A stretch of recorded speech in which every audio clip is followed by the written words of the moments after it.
আসসালামু আলাইকুম। দেখেন এই যে ইলিশ মাছ, এখানে ছোট 3টা ইলিশ, আর এখানে এই যে মরিচ ইলিশ রান্না করবো। এই জন্য দেখেন কষাইতেছি এগুলো।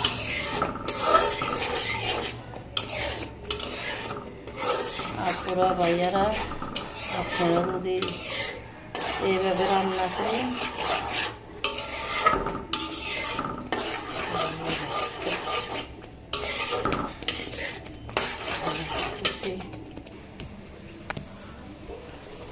এই দেখেন ভাইয়ারা পুরা কলিজার ভাই বোনেরা দেখেন এই যে মরিচ ইলিশ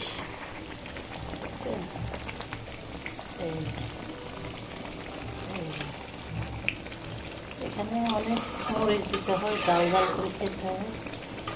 যারা ডাল খেতে পারেন না অল্প মরিচ দিবেন, পেঁয়াজ বাটা দিয়ে মরিচ ইলিশ রান্না করবেন। এই যে আমরা সবাই ডাল খেতে পারি, এই জন্য অনেক মরিচ দিচ্ছি।